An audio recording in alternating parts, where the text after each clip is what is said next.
Merah. Oke. Jadi ada intoleransi. Nah, kalau di jantung adalah yang bisa memompakan ke seluruh tubuh, dari jantung itu bisa memompakan ke otak, ke ginjal, ke ekstremitas itu adalah jantung.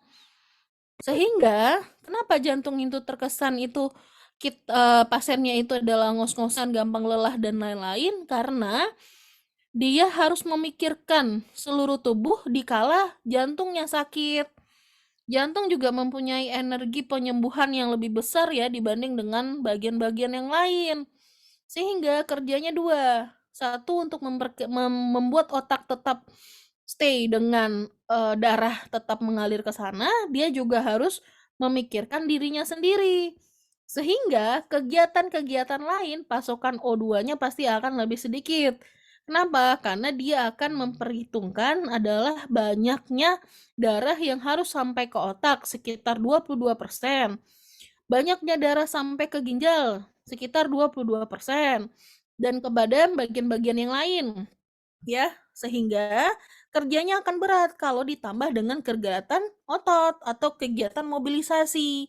Sehingga akan lelah, cepat lelahnya. Nah, untuk pasien-pasien ini juga terjadi intoleransi aktivitas.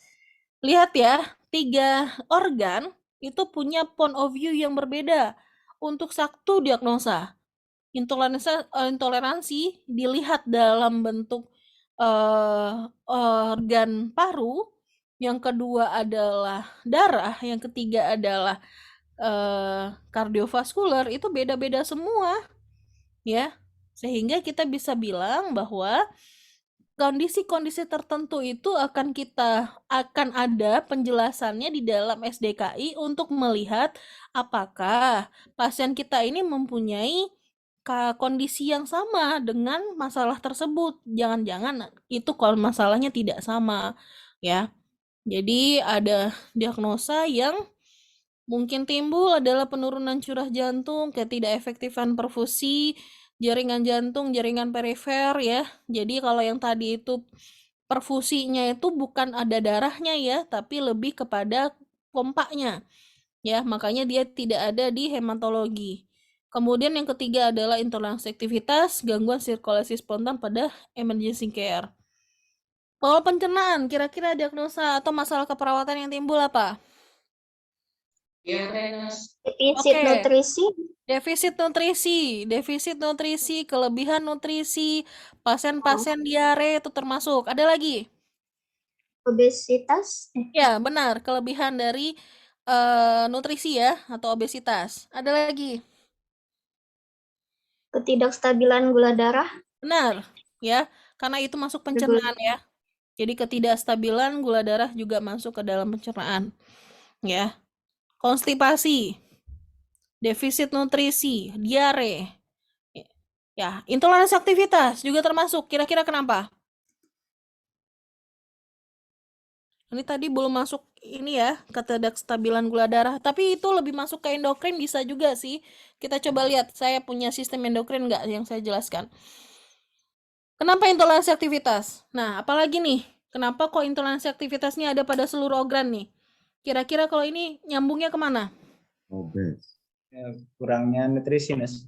Kurang Sehingga nutrisi. menyebabkan kurang Karena energi. benar, karena asupan nutrisi. glukosa.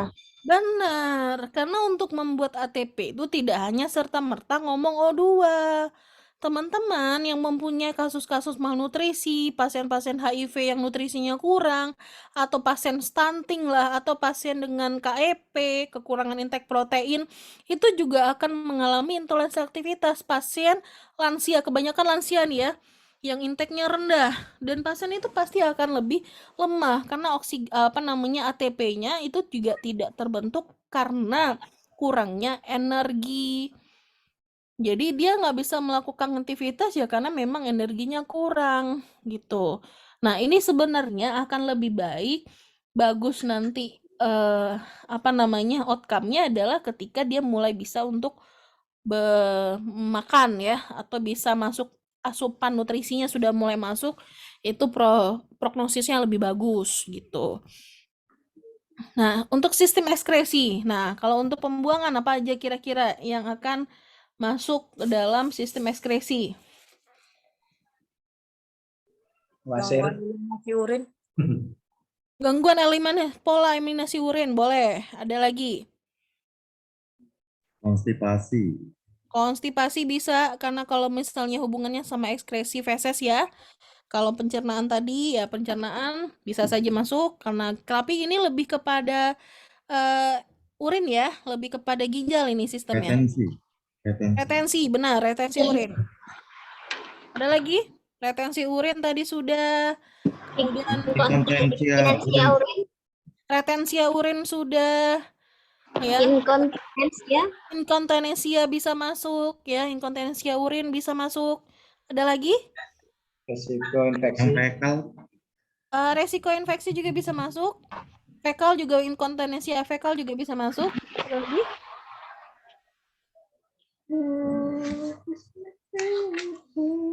Jadi kalau ekskresi, kita bicaranya adalah bagaimana sistem cairan elektrolit juga ya. Jadi ini keseimbangan cairan elektrolit, baik dia hipovolemia, hipervolemia juga masuk ke dalam sistem ekskresi.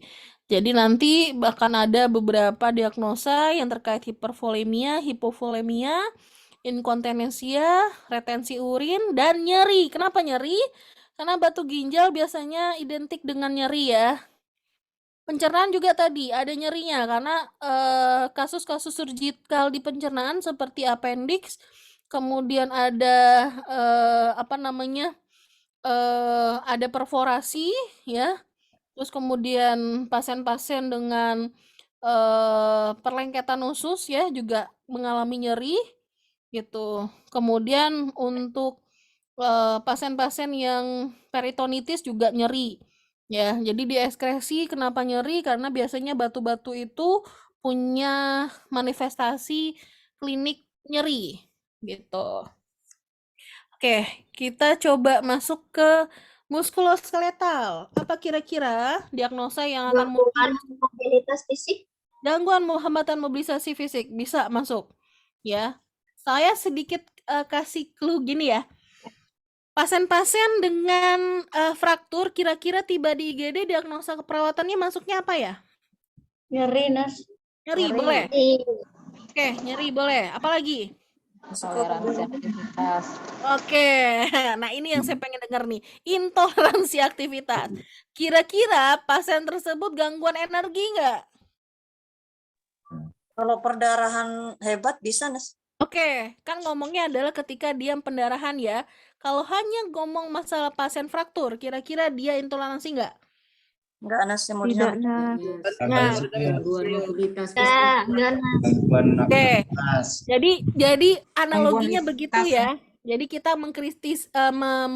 berpikir kritisnya adalah ketika pasien datang di IGD, dia tidak bisa berjalan bukan gara-gara tidak ada energi atau tidak ada oksigen atau kurang makan, tapi memang gara-gara salah satu organ mobilisasinya ya berpindahnya tidak bisa karena lagi fraktur.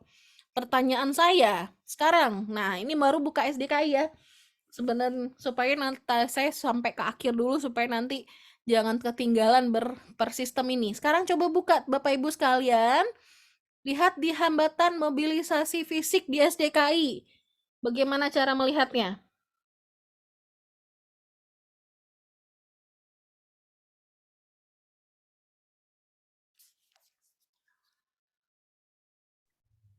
Di gangguan mobilitas fisik, Nas. Iya. Ya, gangguan mobilisasi fisik halaman berapa Bapak? Halaman 124. 24. Oke, silakan dibuka. Apa saja yang ada di dalam halaman 124? Di antaranya definisi penyebab gejala Oke. tanda. Ada definisi di sana ya. Ada penyebab Ya. di situ. Ada batasan karakteristik mayor, benar nggak? Ada batasan karakteristik Ya, minor. gejala ada tanda minor ya. Ya, ada tanda gejala mayor, ada tanda gejala minor, begitu ya. Kemudian paling bawahnya, Kondisi klinis terkait. oke, kondisi klinis terkait. Oke, satu frekuensi kita semua ya. Kemudian sekarang kira tanda mayor yang harus ada kalau dia gangguan mobilisasi fisik apa? Mengeluh, sulit menggerakkan. Menurun.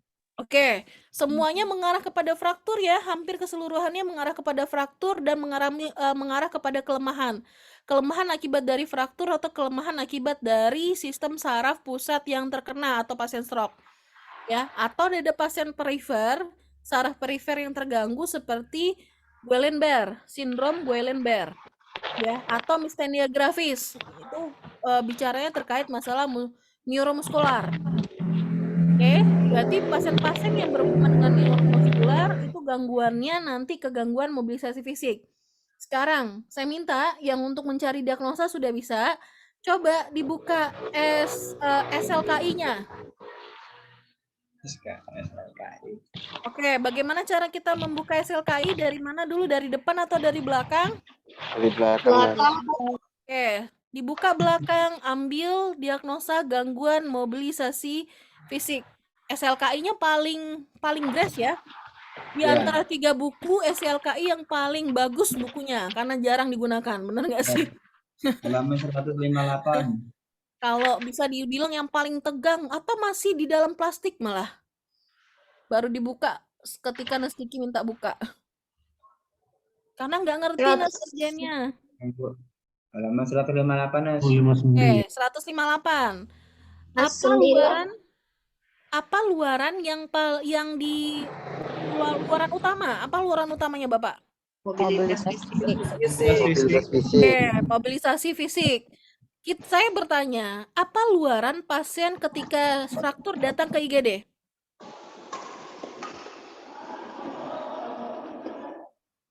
Apa luaran pasien fraktur datang ke IGD? Mobilitas fisik, Nas. Apakah kalau mobilisasi fisik berarti Bapak mengharapkan orang datang ke IGD, keluar IGD itu bisa jalan gitu, Pak? Nyeri, Nas. Nyeri. Oke, pasien datang ke IGD, keluhan nyeri, luarannya nyerinya berkurang. Masuk akal ya? Oke, masuk akal ya.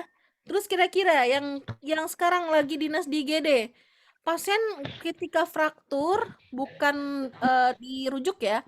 Pasien fraktur datang ke IGD, yang dilakukan teman-teman di IGD apa ya sama pasien tersebut ya? Melakukan imobilisasi anggota gerak yang trauma. Oke. Ya, penanganan terkait nyeri satu tadi udah saya benarkan ya. Ada satu diagnosa nih yang saya mau pikirkan supaya teman-teman jangan berpikir akan mengangkat gangguan mobilisasi fisik. Karena luaran yang diharapkan itu adalah pasien berjalan, mampu berjalan. Motivasi. Oh, kita motivasi di GD, Pak. Ya. Kita motivasi di GD ya. Pergerakan. Jadi, kalau bisa saya bilang, ya, pasien fraktur datang ke IGD, kemudian tiba di IGD dilakukan imobilisasi. Selain targetnya ke nyeri, targetnya buat apa? Ya, memperparah cedera.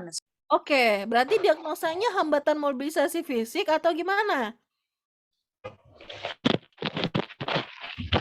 Apa diagnosa untuk intervensi itu? Nah, kalau teman-teman dari AJ ini yang kita deketin itu intervensi dulu. Kalau teman-teman yang dari mahasiswa reguler yang ditanya itu adalah rasionalnya dulu. Nah, ya kan beda nih. Nah, sekarang target mereka ya imobilisasi. Kira-kira diagnosa keperawatan untuk gangguan muskuloskeletal yang ada di IGD apa? Risiko cedera dan risiko perdarahan. Nah, resiko cedera atau resiko pendarahan. Ya, kenapa begitu? Coba sekarang buka Psikinya. Psiki untuk gangguan mobilisasi fisik. Lihat di belakangnya kembali ya, halamannya. Kita coba lihat, benar nggak? Ya, jangan sampai, ini saya sudah ingatkan ya, nanti tiba-tiba dikritis nanti ketemu, awas loh ya. Saya sudah ingatkan dari sekarang ya. Nah, coba lihat halaman berapa di Psiki, gangguan mobilisasi fisik di halaman belakangnya. 462. 462. Silahkan dibuka 462, terus kemudian cari salah satu intervensi yang diharapkan. dukungan kepatuhan program pengobatan, Oke, apalagi? dukungan perawatan diri, dukungan Perawatan perawatan diri diri. ahli Apalagi? data, dukungan perawatan diri pakaian, dukungan Nah, perawatan diri makan minum, oke, dilakukan di IGD kah semuanya itu Bapak Ibu sekalian? Pembidayaan, Nes. Pembidayaan ada di sana atau perawatan pembidayaan, Bu?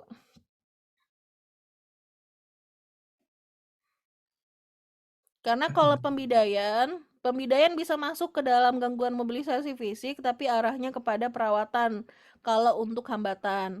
Karena itu letaknya adanya di ruang rawat. Kalau untuk depan pembidayaan itu adalah arahnya adalah untuk mencegah terjadi cedera, dan kalau bisa itu dilakukan adalah pertama kali ketemu sama pasien dengan fraktur. Jadi sebelum sampai ke IGD sudah dibantu itu harapannya. Ya, itu pre-hospital. Nah, ketika di IGD itu bisa saja dilakukan karena bisa saja pasien tersebut itu kita hanya lakukan untuk entah ya, kalau dulu itu melakukan penyemanan itu ya di gips itu tidak di OK, kalau sekarang harus ke OK, jadi dia harus diinapkan.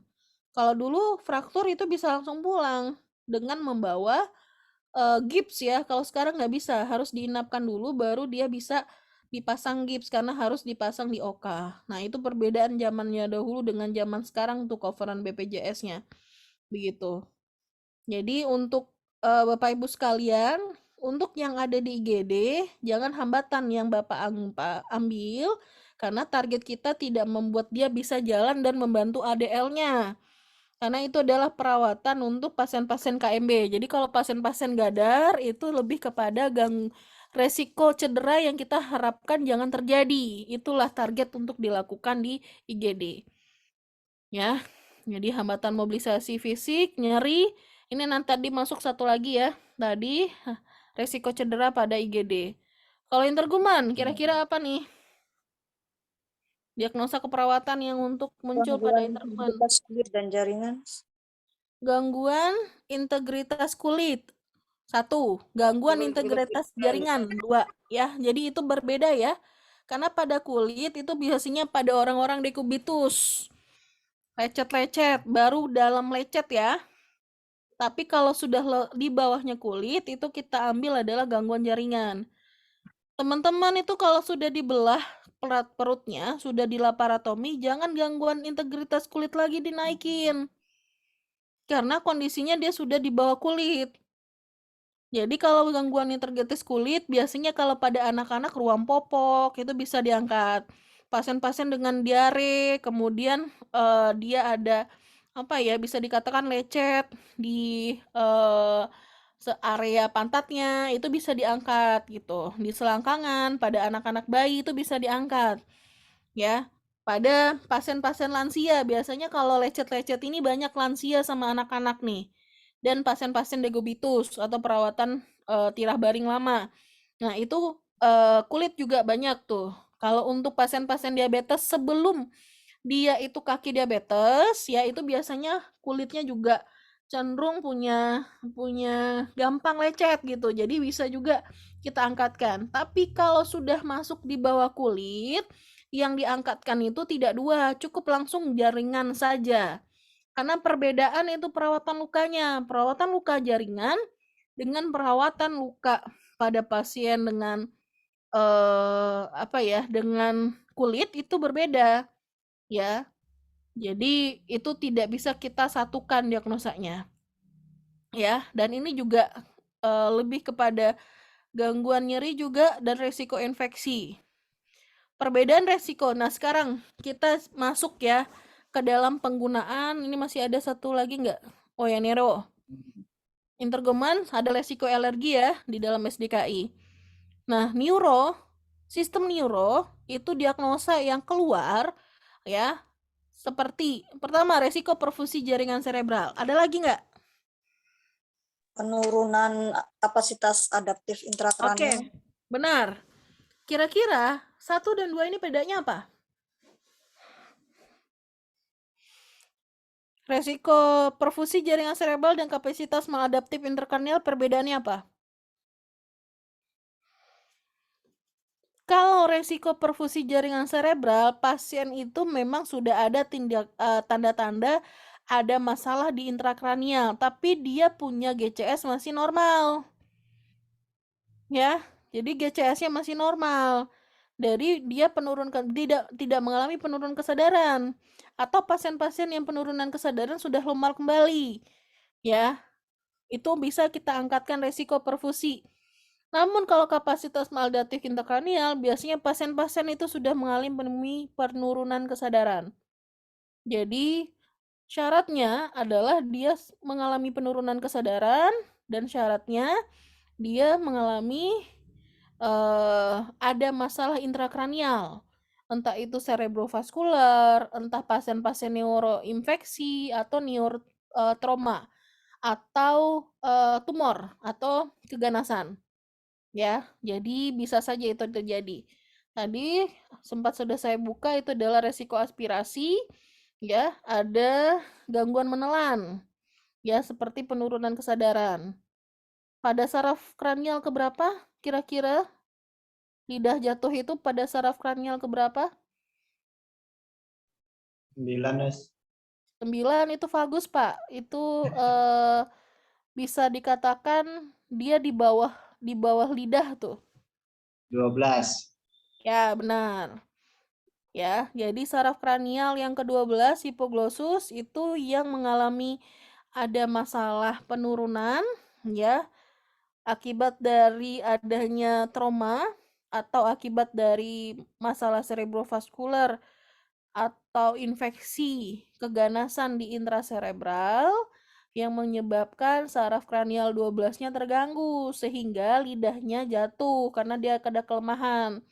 Nah, resiko aspirasi terjadi karena masalahnya adalah gangguan menelan. Vagus juga bisa karena memang juga masalah di pencernaan bagian atas, tapi dia letaknya setelah lidah gitu, ya.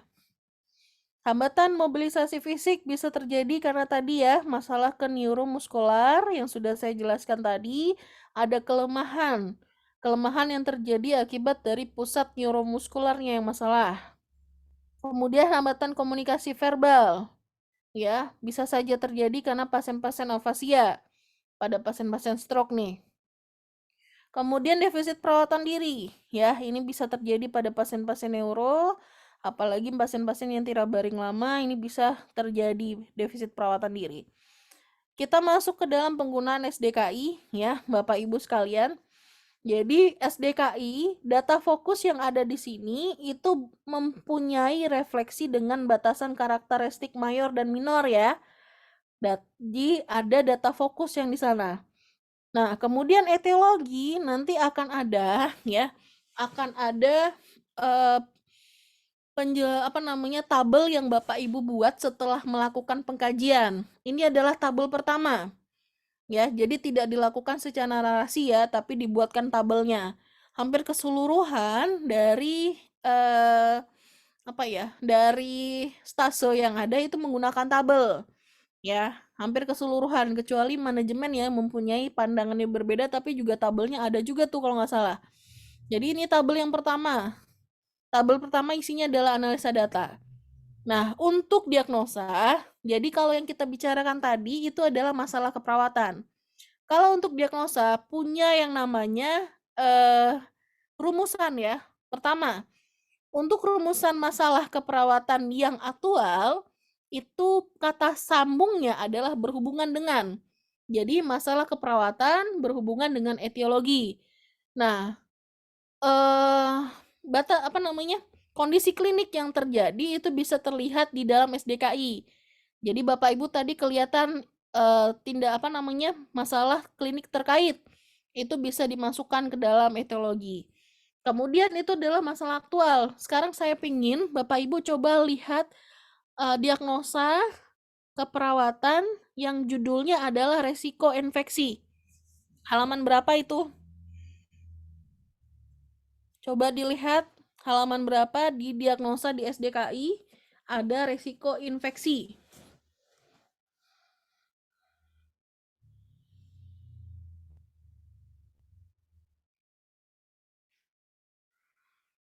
Halaman berapa? 304, Mas. Oke, 304. Sudah dapat ya?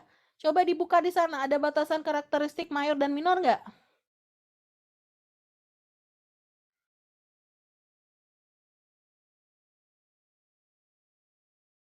Nggak ada, Nes. Nggak ada, Nes. Oke. Ada. Karena cuma ada faktor terkait aja ya, faktor risiko terkait ya. Ya, Nes. Ya. Artinya apa? Rekan-rekan sekalian, jadi resiko yang ada di sana kita harus berpikir kritis lagi. Kira-kira resiko infeksi ini dihubungkan kemana? Apakah ada hubungannya dengan kondisi nutrisi yang kurang? Apakah ada hubungan dengan penggunaan intervensi medis yang didapatkan pasien, ada invasif dan lain-lain, atau ada struktural imunitas yang kurang. Jadi resiko infeksinya adanya di mana?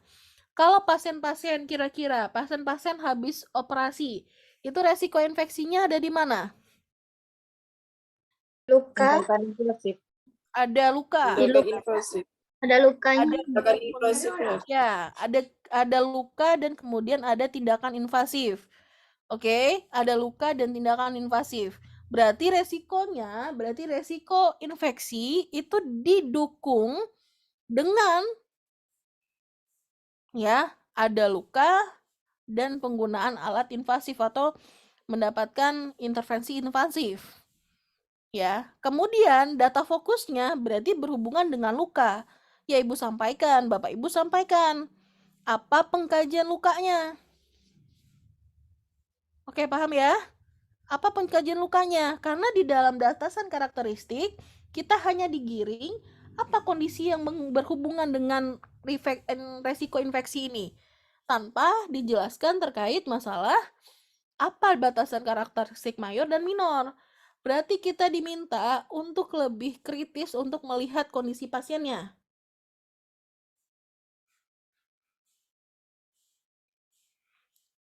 Ya, jadi targetnya di sana adalah pasien ini tidak terjadi infeksi. Berarti artinya pasien-pasien yang sudah infeksi, kira-kira resiko infeksinya tetap kita angkat apa enggak? Ya, selalu banyak pertanyaan di sana tuh. Tidak, Nes, karena sudah terjadi. Oke, kalau sudah terjadi, kira-kira diagnosa yang kita lakukan apa?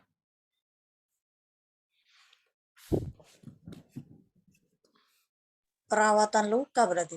Perawatan luka. Sama.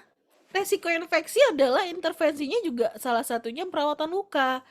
Jadi, kalau dia sudah infeksi, yang kita takutkan adalah infeksinya menyebar, infeksinya meluas, sehingga kesepakatan oleh orang-orang yang mempunyai yang sering bergaul dengan risiko infeksi ini, ya ini kan merupakan salah satu kiblat dari Nanda ya. Karena Nanda itu adalah yang digunakan Amerika. Bagaimanapun PPNI mengatakan bahwa yang digunakan Indonesia adalah SDKI, tapi seluruh SDKI itu juga tidak bisa kita pungkiri bahwa inspirationnya ada di Nanda, komunitas nursing Amerika. Nah, mereka menganggap bahwa ketika diangkatkan infeksi, itu adalah beban mental ya untuk rumah sakit melihat bahwa ada infeksi.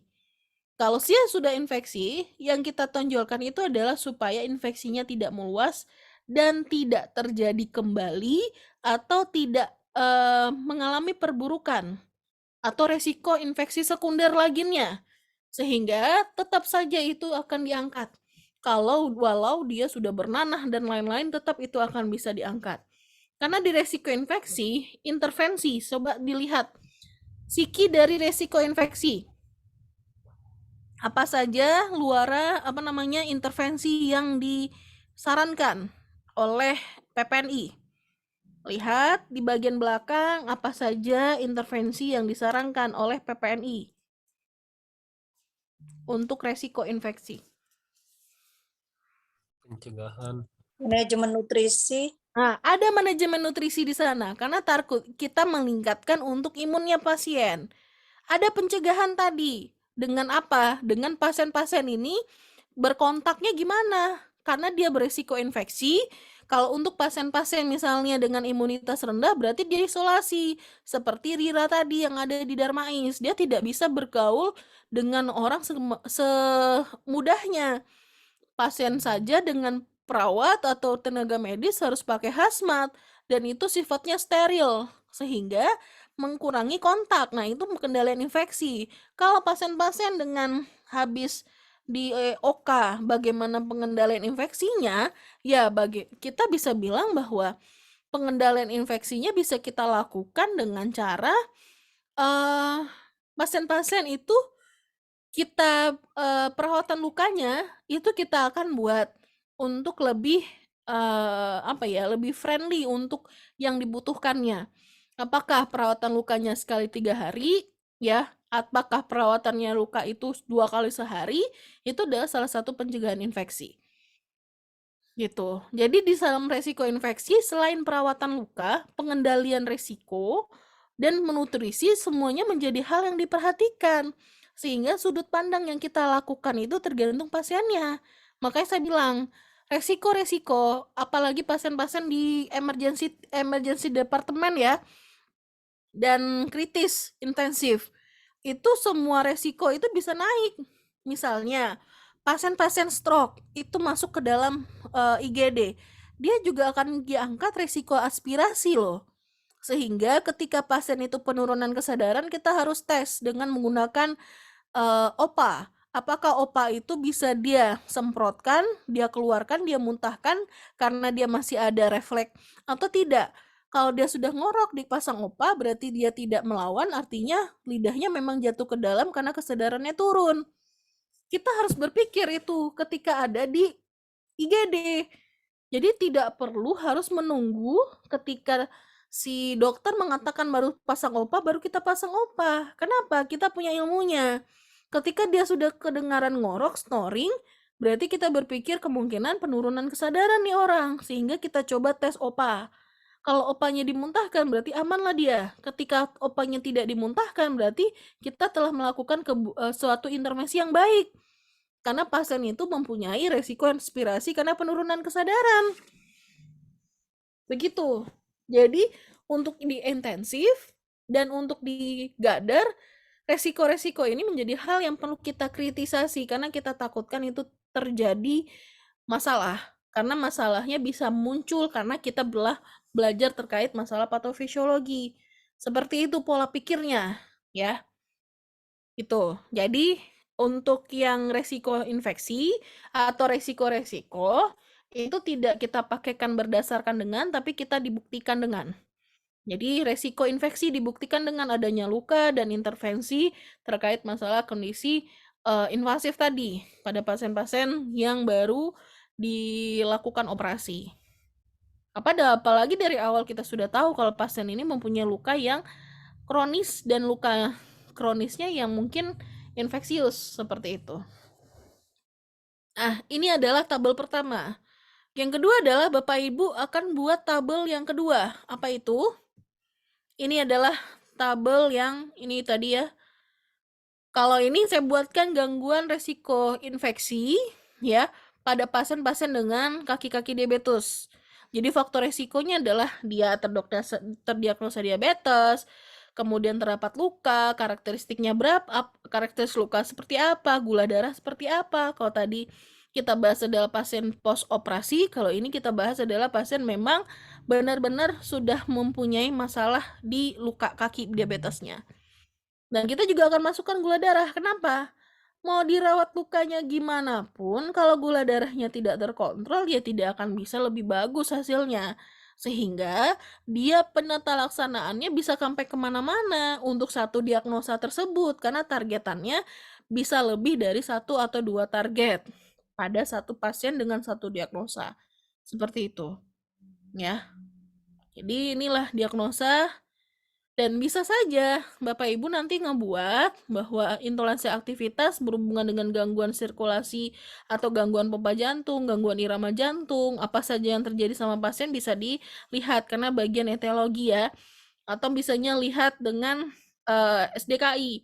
Tapi enggak apa-apa kalau seandainya kita bisa menganalisis dari kondisinya pasien. Yang kedua adalah resiko infeksi dibuktikan dengan luka diabetikum. Nah, ini bisa disampaikan luka diabetikum pada kaki berapa, kemudian riwayat amputasi atau riwayat apa bisa disampaikan di sana. Ya, selanjutnya kita masuk ke dalam Renpra, rencana perawatan, di mana teman-teman ketika sudah ada masalah, teman-teman selama ini adalah memikirkan bagaimana mengatasi masalah. Ya, sekarang saya akan doktrin teman-teman untuk memikirkan ketika ada masalah apa luaran yang kita harapkan. Ya, saya masuk lagi tadi kita bicara banyak diagnosa ya. Salah satunya diagnosa terkait masalah intoleransi aktivitas dengan resiko infeksi.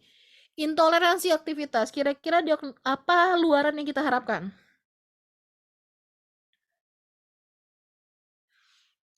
Apa luaran untuk aktivitas sendiri, Bu? Oke, ya, secara kritisasi kita belum melihat yang ada di SLKI, kita sudah paham yang kita inginkan adalah pasien bisa melakukan aktivitas. Nah, aktivitas tadi berhubungan dengan apa? Kalau dia berhubungan dengan paru, berarti paru bisa mengambil oksigen dengan baik. Karena maunya dia juga bisa melakukan aktivitas. Kalau dia berhubungan dengan darah, berarti aliran darah sudah mulai bagus atau isinya sudah mulai baik. Ya, jadi kan tergantung kepada sisi mana intoleransi aktivitas itu disebabkan.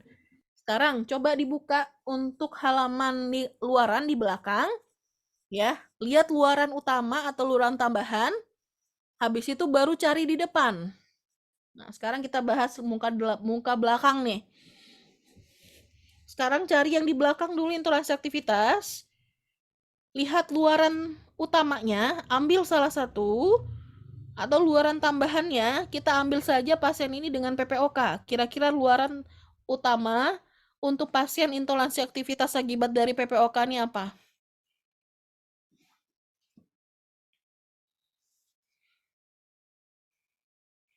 Halaman belakang, halaman berapa intoleransi aktivitas tadi? 65. 165. Nah, luaran utama yang diharapkan yang disampaikan oleh PPNI apa?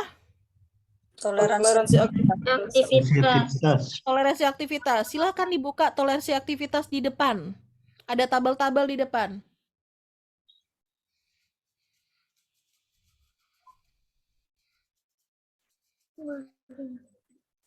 Sudah? Halaman berapa itu toleransi aktivitas untuk halaman depannya? 149. Berapa, Mbak? 149. 149. Oke, silakan dibuka 149. Apa saja yang ada di sana? Ada kriteria apa saja? frekuensi nadi. Saturasi oksigen. Oke, di situ akan ada nanti ibu-ibu. Saya langsung buat ya di sini intoleransi aktivitas ya. Berarti tadi kriteria hasilnya apa? Toleransi aktivitas. Oke, intoleransi aktivitas. Kriteria hasil intoleransi aktivitas. Toleransi aktivitas. Apa saja kriterianya? 1? Frekuensi nadi. Oke, bentar ini dinaikin ke atas. Frekuensi nadi. Berarti frekuensi nadi. Berapa frekuensi nadi yang normal? 60 sampai 100. 60 sampai 100. Di sana tidak ada angka ya? Tidak, nah. Ya, kira-kira yang normal kita kasih angka berapa? 5. 5. Berarti frekuensi nadi 5. Terus kemudian ada lagi. Saturasi oksigen. Oke, saturasi oksigen. Berapa saturasi oksigen normal? 98. 1220. 94. 94 sampai 100 ya? 100. Oke. Berapa kriterianya ini nilainya? 5. Oke, ada lagi? Kemudahan melakukan aktivitas sehari-hari. Oke, kemudahan. Ya, ada L. Kira-kira di sini ada nilai normalnya nggak? Nggak ada, Nas. Nggak ada nilai normalnya, sehingga nilai normal dari ADL ini kita bilang bahwa kita masukin ke skala Likert. Kemarin ada yang menggunakan skala Likert ya dalam dalam skripsinya.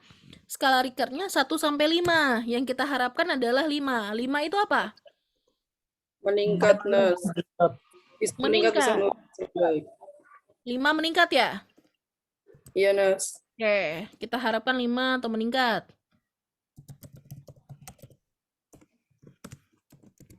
Oke, ada lagi? Keluhan lelah. Keluluhan lelah. Ini juga tidak ada angkanya ya. Kita anggap angkanya yang kita harapkan 5. Oke. Ini disampaikan Bapak Ibu sekalian, ini disampaikan kriteria hasil untuk toleransi aktivitas. Nah, Bapak Ibu nanti bisa ngebuatnya. Kenapa ini perlu dituliskan seperti ini? Karena inilah yang Bapak Ibu evaluasi. Nanti dievaluasi apakah nadinya ketika melakukan aktivitas berapa, tidak melakukan aktivitas berapa, saturasi melakukan aktivitas berapa, saturasi tidak melakukan aktivitas berapa. Begitu juga dengan poin ketiga atau dengan ke poin keempat. Ya, nanti akan dibuatkan ini yang akan dievaluasi. Kalau dia sudah tercapai berarti pasien bisa pulang. Selama ini kriteria pulang itu kita selalu menerka-nerka atau selalu mempunyai dependensi yang kuat dengan advice-nya dokter. Dokter nggak boleh pulang, kita bilang nggak boleh pulang, padahal pasien sudah bisa pulang. Dari mana kita taunya? Dari luaran. Sehingga penting sekali luaran itu kita sampaikan. Ya, apalagi teman-teman sudah ada yang menggunakan computerized ya, sehingga luaran ini bisa dalam bentuk angka keluarnya walaupun sebenarnya dia tidak ada angka-angka. Seperti itu. Ya. Jadi nanti psikinya ini adalah manajemen energi. Ya. Mencarinya sama dengan mengukur TTV. Ya. Bisa dilakukan. Terus kemudian kalau dia hubungan dengan dengan paru ya nanti juga bisa ada perawatan yang berhubungan dengan paru-parunya ya. Nah, ini adalah rencana ya. Ini rencana baru. Ini namanya Renpra, rencana keperawatan atau nursing care plan. Ini Renpra ini Bapak Ibu buat adalah ketika buat yang namanya laporan pendahuluan ya, atau Ibu Bapak buat nanti ketika laporan kasus tapi belum kepada tahap implementasi. Jadi kita masih merencanakan nih ya. Kemudian lanjutannya adalah, nah ini adalah untuk SLKI. Ya, saya ternyata membuat bahwa ini ada pertukaran oksigen, targetnya adalah P-nya berapa, ya, kemudian PO berapa, targetnya berapa, pH-nya berapa, pola napasnya, ternyata saya sudah buat nih, ya, untuk psikinya. Nah, kita akan lihat untuk psiki tersebut, ya, apakah mampu didapatkan oleh pasiennya. Target kita yang ngebuat ini adalah yang ini targetnya kita nih, ya, ini target. Kemudian kita coba akan lihat apakah penilaiannya kita ini di hari. Misalnya kita dapat hari keempat. Nah, hari keempat kita lihat yang kita dapatkan di pasien adalah penilaiannya 50. Nah, 50 ternyata lebih nih besar PCO2-nya, ya. Nah, ternyata lebih tinggi nih PCO2-nya. Kemudian PO2-nya ternyata rendah PO2-nya. Berarti kita bisa bilang bahwa masih hiperkapnu nih.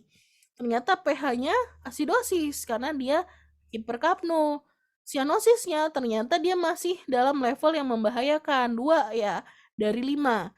Pola napasnya masih kurang baik dan masih terdengar bunyi rongki dan RR-nya 30 kali per menit. Ya, untuk di hari keempat. Berarti kita bilang kira-kira hari keempat ini sudah tercapai atau tidak nih luarannya? Belum. Ya, luarannya belum tercapai. Artinya kita bisa akan sampaikan di bawah sini bahwa ya masalah belum teratasi. Karena luarannya belum tercapai. Ada kriteria mengatakan dia tercapai atau tidak tercapai. Kriteria tersebut sudah terlihat atau belum di dalam evaluasi yang dilakukan oleh mahasiswa atau dilakukan oleh perawatnya. Nah, kita lihat nih, hari kelima. Ternyata pas hari kelima terjadi perbaikan. Nilainya sudah 35, udah normal. PaO2-nya sudah normal. Sudah naik ya pH-nya. Sianosisnya sudah naik. Pola napasnya sudah naik. Nih, pola napas ini kan belum 5. Bunyi napas sudah mulai tidak ada, tapi masih dianggap sebagai ada. Kemudian si RR-nya mulai normal misalnya. Kira-kira yang tercapai 1, 2, 3, 4. Yang belum tercapai ada 3. Kira-kira sudah tercapai nggak? Sudah selesai nggak masalahnya? Tercapai sebagian. Nah, Sebagian. inilah yang disebut dengan tercapai sebagian. Teman-teman, kalau seandainya dia sudah mulai membaik tapi belum normal, anggaplah angka di sini ini masih dengan angka 48. Kan udah turun, tapi belum normal. Ya, ini sudah mulai membaik tapi belum normal. Hampir keseluruhannya juga tercapai sebagian. Kenapa? Sudah ada perbaikan pasien walaupun pasien itu belum normal. Kan tidak mungkin ya pasien hari ini jelek kemudian besok tiba-tiba langsung normal aja. Ada prosesnya untuk membaik. Nah, ketika proses itu tercapai sedikit-sedikit, walaupun dia tidak mencapai target kita, kita anggap pasien itu sudah mulai ada perbaikan. Ya, sehingga nilai pasien seperti pola napas, nilainya bisa sedikit lebih meningkat daripada yang kemarin misalnya. Mungkin itu akan membuat kita mempunyai mental ya, bahwa apa yang kita lakukan ternyata berefek kepada pasien. Ya, jadi evaluasinya masalahnya juga teratasi sebagian, walaupun tidak seluruhnya itu mempunyai nilai yang ideal. Karena ini nilai normalnya. Mendekati saja sudah ada perbaikan, misalnya dia sudah mulai bagus, walaupun dia tidak normal. Begitu ya. Nah, ini untuk SLKI-nya ya. Dan ingat, SLKI ini saya sampaikan bahwa dia itu akan berhubungan ya. Dia akan berhubungan dengan apa? Dia akan berhubungan dengan SOAP. Ya. Ada yang pandangan bahwa yang berhubungan itu adanya di O. Ada pandangan bahwa ini adanya di A.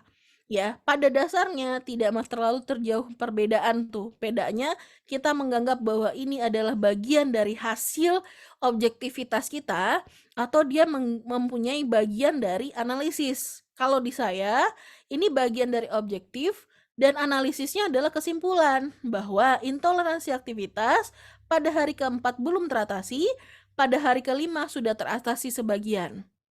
Kesimpulan dari O. Jadi ini letaknya di O, sehingga di A ini tinggal kita menarik kesimpulan. Begitu.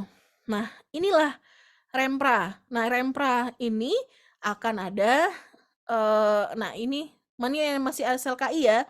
Kalau di SLKI, ya kita akan buatnya itu adalah yang idealnya. Itu idealnya ada di 5, ya. Kita akan buat bahwa idealnya di 5. Tapi hati-hati teman-teman kalau di intensif ya. Kalau untuk di AWS, di ICCU itu dia pasien ICCU bisa pulang. Tidak semuanya yang dirawat di Bougainville. Nah, kalau misalnya di Kanujoso, nah pasien ICCU ternyata ketika dia sudah tercapai stase intensifnya, dia bisa dirawat inap dan itu akan mempengaruhi kita untuk melihat kondisi yang terkait kepada luarannya. Anggaplah luaran yang kita harapkan itu keluar dari ICCU itu adalah PCO2, PO2, dan pH. Nah, untuk yang lain-lainnya itu ternyata masih bisa kita anggap bisa ditempuh di ruangan. Sehingga set untuk emergency department, set untuk ICU, intensive care itu sedikit lebih rendah dibanding dengan yang di ruangan. Kalau di ruangan itu settingannya adalah dia selesai dan pulang, tapi kalau di ICCU bisa saja habis ini dirawat di ruang rawat. Sehingga target keluaran ICU itu biasanya kita tidak buat di angka 5, tapi mungkin saja dibuat di angka 3. Sampai sini ada yang bertanya? Nas, untuk di Siki ini kan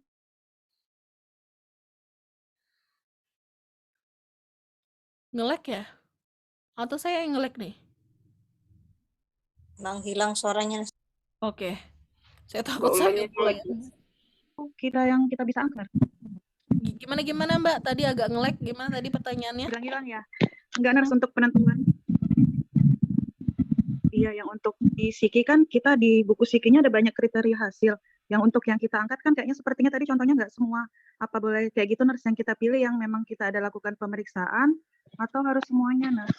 Oke, yang relate Bu, makanya dibutuhkan banyak patofisiologi di sini. Yang relate, yang sangat berhubungan dengan pasien. Jadi tidak semuanya diambil. Ya, untuk SLKI tidak semuanya diambil. Tapi kenapa? Intoleransi aktivitas saja tadi saya bisa menghubungkan dengan beberapa organ loh. Berarti kan setiap organ punya targetnya masing-masing ya. Kayak ini salah satu contohnya ketika berhubungan dengan PPOK. Dia melihat analisa gas darah. Nah, ketika intoleransi aktivitas berhubungan dengan jantung, berarti kan target saya juga tidak akan ini. Target saya lebih kepada bagaimana kita melihat jantungnya dengan kondisi yang baik ya, supaya dia bisa mensuplai darah. Seperti itu. Nanti kalau targetnya kepada sel darah merah, mungkin saja ada transfusi di sana. Kalau sudah tidak transfusi lagi, dia tidak sesak misalnya, mungkin itu akan lebih baik. Nah, itu targetnya berbeda-beda, tergantung memang masalah itu muncul di mana, sehingga patofis itu menjadi satu dasar yang kuat untuk menentukan teman-teman sekalian dengan target luaran capaian pasiennya masing-masing. Makanya, kalau misalnya teman saya bisa ngasih info sedikit, teman-teman ada yang kenal dengan kata-kata ICD-10 nggak? Itu sangat populer tuh. Apalagi sejak BPJS. Ada yang kenal? ICD-10? ICD-10. Di ruangan ya. Ada Nas. ICD-10 itu adalah Penyakit. ya, jadi Kode. dia kode ICD-10 itu adalah sebuah kode yang mengatakan bahwa patofisiologi sebuah penyakit, berapa penyakit ini bisa dirawat dalam berapa hari. Zaman waktu pas BPJS muncul, kalau nggak salah itu masih dalam masanya SBY ya. Saya nggak tahu itu around berapa ya, 2011 apa 2012 atau 2013 ya, anggaplah 2011-an. Itu berjalan, itu ternyata mereka sudah mempunyai kesepakatan terkait berapa lama pasien ini dirawat. Misalnya dengan appendix tanpa ada komplikasi itu dirawat selama 3 hari.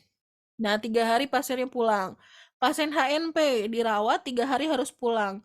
Kalau dia masih merasakan nyeri, dia pulang dulu baru masuk karena ICD-10-nya menganggap 3 hari selesai. Kalau itu bisa teman-teman ilhami dan itu tersosialisasi kepada seluruh perawat, teman-teman bisa mengatakan bahwa di sini dalam 3 hari toleransi akan mendapatkan hasil begini. Dalam sekian dia mendapatkan hasil begini. Bisa. Ya, kenapa? Itu sudah terakumulasi dalam BPJS. Karena masalah itu akan timbul melebar ketika dia tidak tertangani. Sehingga ketika BPJS mengatakan kenapa harusnya udah pulang nih, kenapa nggak pulang? Ya karena dia belum tertangani. Sehingga timbullah diagnosa komplikasi baru. Nah, itu sebenarnya juga akan membuat nilai dari rumah sakit juga akan turun. Kenapa harusnya 3 hari, jadinya lepas dari 3 hari. Seperti itu. Ada pertanyaan? Izin bertanya, Nars. Boleh? Untuk SLKI ini kan seperti yang Nars jelaskan itu, untuk kriteria hasil kan kita sesuaikan dengan kondisi yang sesuai dengan ini pasien ya, Nars ya. Ya, oke. Ya. Di rumah sakit kami itu, Nars, kami sempat dijelaskan bahwa kriteria hasil itu yang harus ada, itu yang tercetak tebal itu, Nars, tulisannya. Apakah memang seperti itu atau bagaimana? Yang harus ada, oke. Yang harus kalau misalnya kita bilang yang harus ada, kan setiap pasien beda-beda harus adanya ya Mbak ya.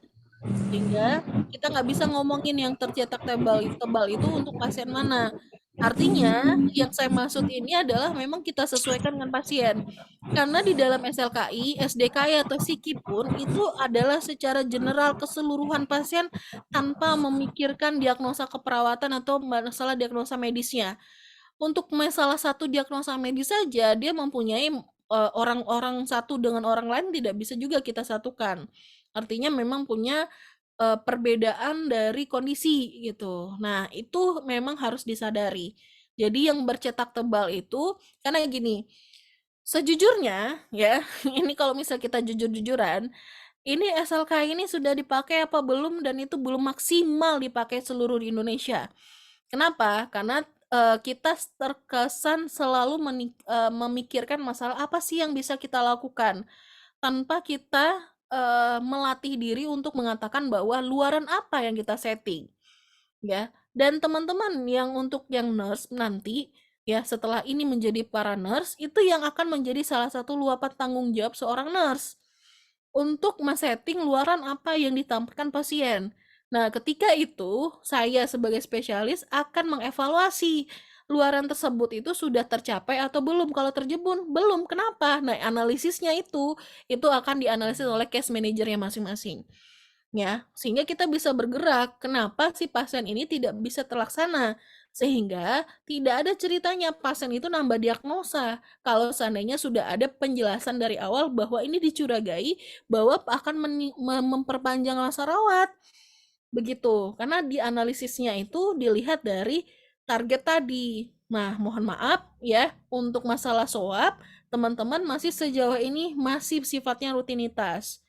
Yang penting ada, sehingga ketika saya baca itu SOAP-nya yang dibuat teman-teman, ada yang kadang relate, ada yang kadang itu mengatakan bahwa tugas saya selesai gitu.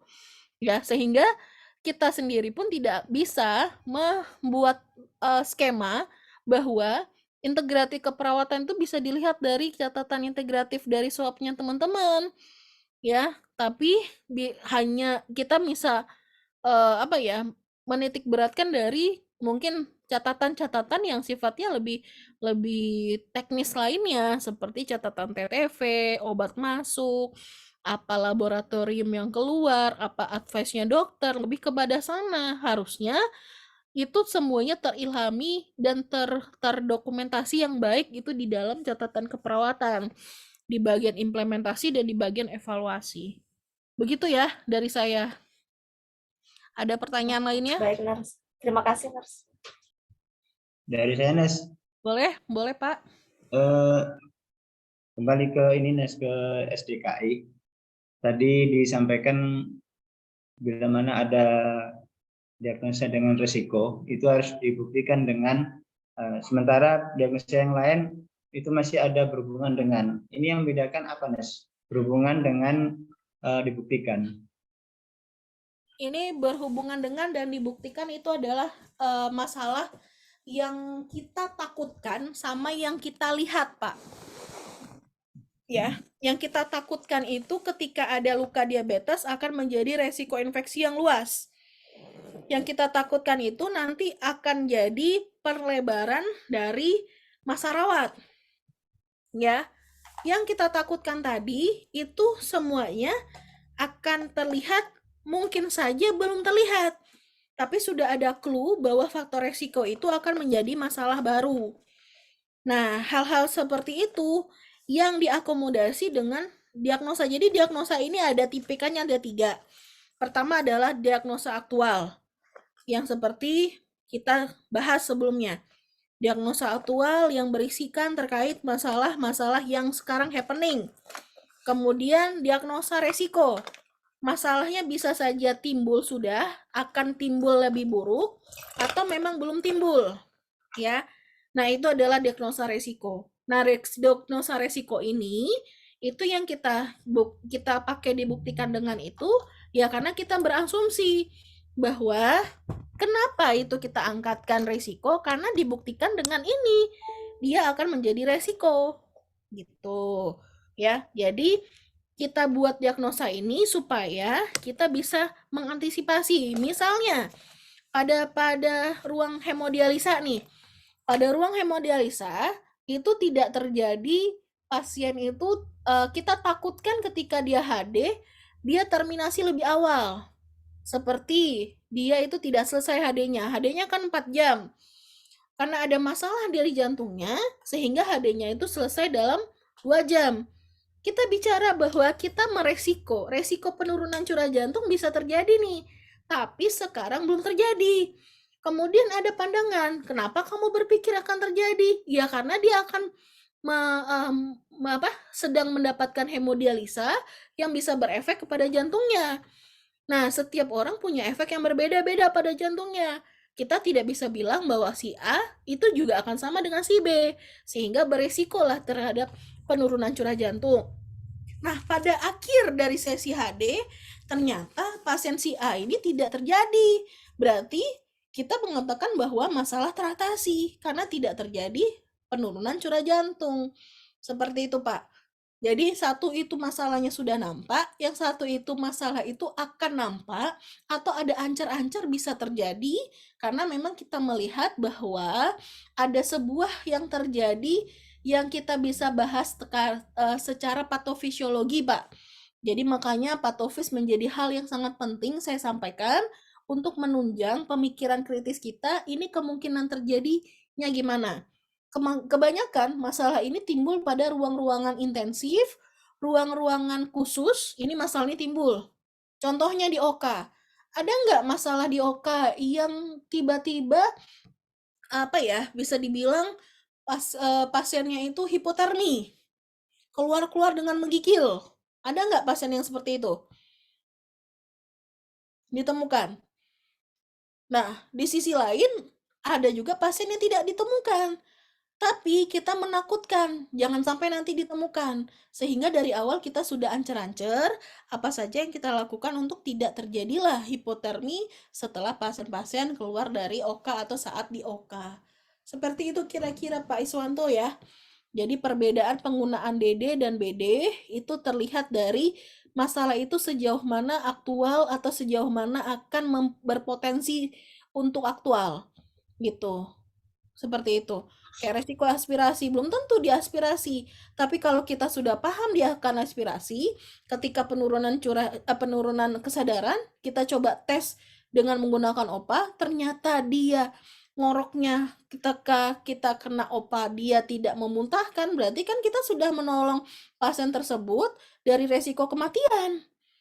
Gitu. Kenapa kita harus berpikir ya? Tadi ilmunya ada, ilmunya dari patofisiologinya. Begitu kira-kira Pak Iswanto. Genes. Berarti dengan diagnosa risiko menggunakan DB Sumanes ya? Ya. Jadi kalau kita pakai risiko, biasakan dengan menggunakan dibuktikan dengan. Karena bisa saja itu resiko belum berhubungan. Tapi bisa saja itu masih dalam proses, tapi kita sudah takutkan itu terjadi. Sehingga kita punya intervensi untuk mengancar-ancar supaya tujuannya risiko tidak terjadi. Oke, makasih Nes. Oke, sama-sama Bapak. Yang Izin, lain? Mas.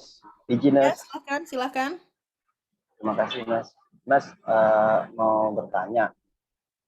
Pada saat nanti kita ada LP, Mas ya? Ya, benar.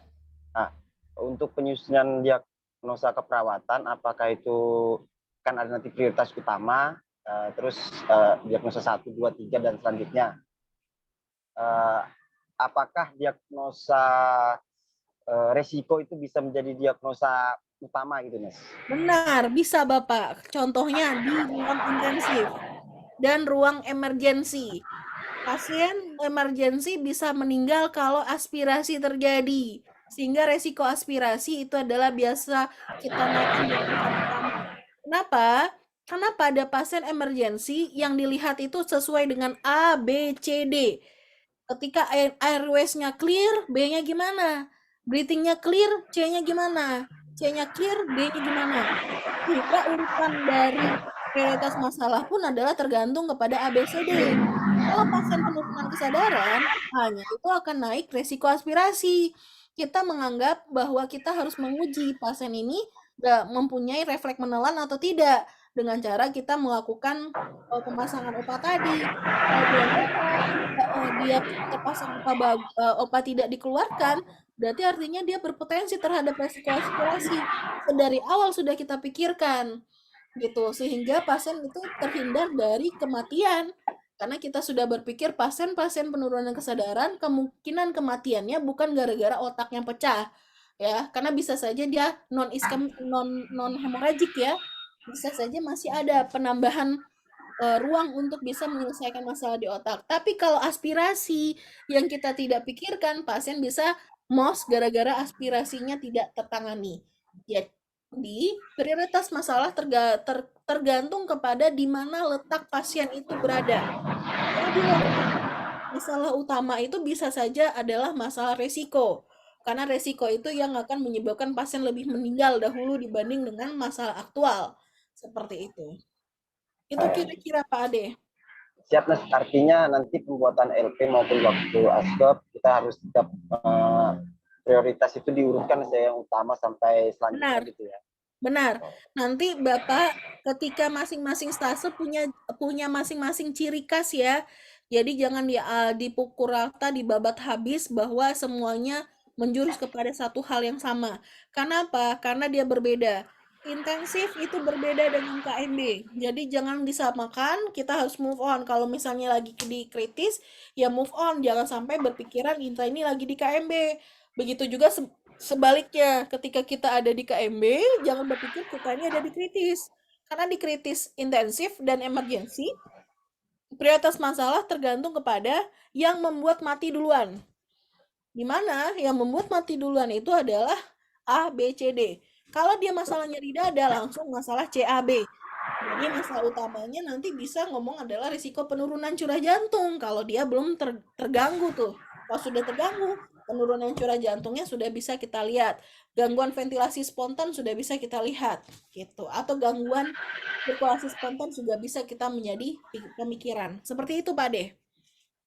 Siap, Mas. Terima kasih banyak, Mas. Oke. Baik, yang lain? Yang terakhir, slide saya yang terakhir, ini adalah bentuk dari SWOT.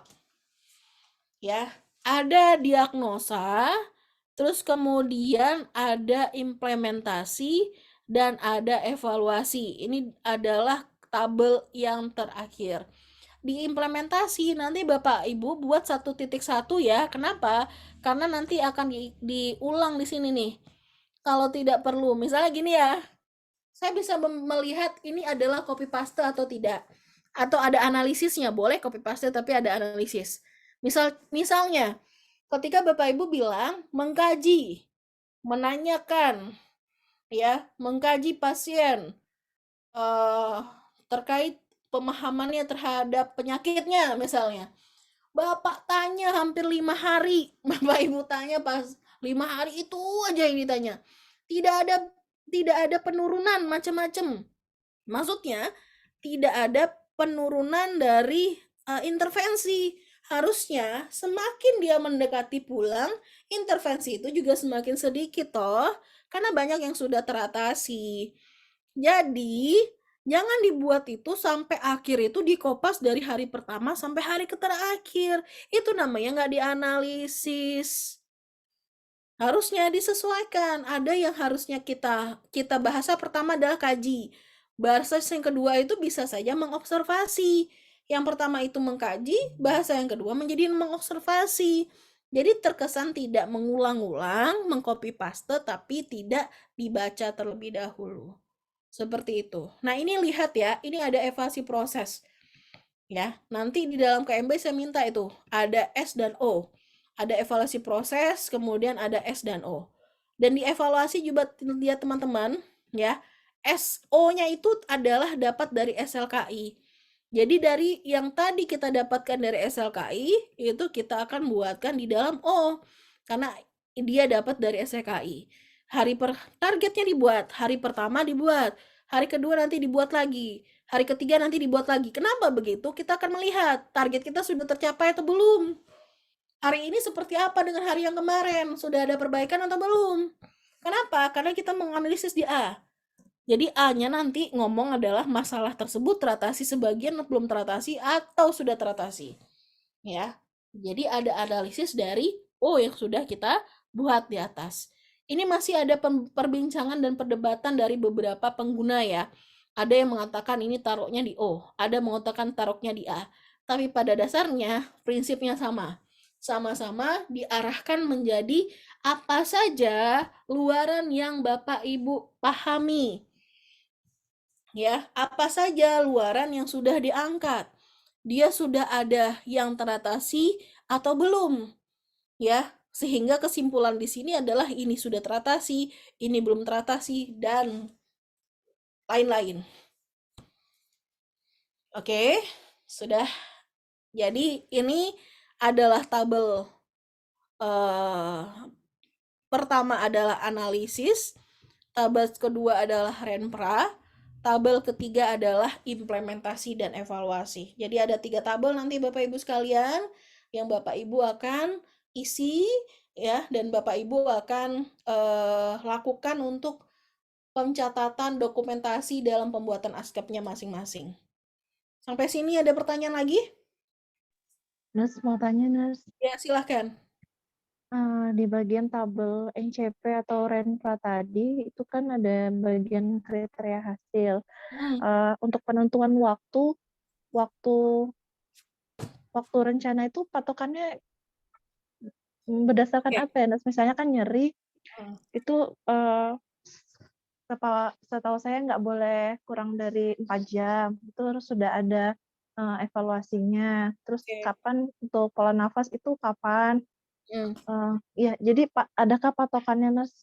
Adakah dasarnya gitu untuk menentukan timingnya?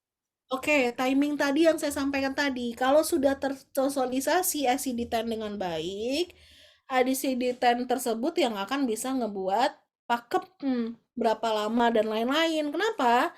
Karena itu tergantung rumah sakit masing-masing dan dan itu bahasanya adalah di pathway-nya masing-masing. Gitu. Jadi artinya apa? Kalau kita bicara secara general seperti ini, kita belum bisa mengangkat waktu, Mbak. Kalau ICD-10 itu tidak menjadi bagian dari seluruh ranah yang ada di rumah sakit. Karena misal saya contohkan tadi, saya sebutkan tadi tentang ICD-10 tadi. Pasien appendix itu 3 hari tanpa ada komplikasi, itu 3 hari harus pulang. Berarti dalam 3 hari sudah harus terlaksana. Apa yang membuat pasien itu memperpanjang rawatan bisa saja diakibatkan oleh lukanya ternyata ada nanahnya. Misalnya seperti itu. Berarti artinya tidak tercapai itu dalam 3 hari perawatan lukanya. Misalnya seperti itu ya. Itu bisa kita angkat menjadi salah satu waktu pencapaian kita kalau itu sudah disepakati. Nah, beberapa yang saya sudah temukan itu kita tidak bisa menyepakati ini kalau hanya berdasarkan asumsi pribadi. Ya, sehingga kita akan melihat laporannya adalah dari kriteria ini, akan bisa melaporkan bahwa pasien itu sudah 3 hari kok tidak bagus-bagus kondisinya. Ada apa? Perlu ada pemeriksaan lebih lanjut kah? Misalnya, pasien hari ketiga ternyata masih bengkak-bengkak hematom. Dari awal dia terjadi kemungkinan ada masalah dalam pembekuan darahnya. Sudah diperiksa A, bagus. Diperiksa B, bagus. Periksa C, bagus. Tapi masih bengkak-bengkak. Dilakukan perawatan. Pas waktu di perawatan ternyata tidak ada perubahan. Jadi jangan sampai pasien di rumah sakit hanya menunggu hasil observasi saja. Harus dipikirkan bagaimana cara mengatasinya. Nah, itu terlihat dari sini. Jadi kalau bisa bilang nanti bisa akan ada grafik ya, tapi saya tidak minta grafik ya. Saya minta itu adalah perkembangan dari hari ke hari saja supaya teman-teman bisa menganalisis hari ini harusnya lebih baik. Kenapa dia turun lagi kondisinya? Apakah ada kondisi yang lain yang terjadi? Nah, pada tahap supervisor atau pada tahap spesialis, itulah yang diharapkan untuk diselesaikan oleh spesialis. Kenapa 3 hari tidak selesai nih? Apa yang harus kamu buat? Gitu. Tapi memang untuk angka-angka tersebut tidak bisa kita pakemkan, karena tadi kesepakatan itu harusnya ada di dalam pedoman di rumah sakit, salah satunya di ICD-10. Begitu Mbak Rani. Baik, Nurse. Baik, ada lagi pertanyaan?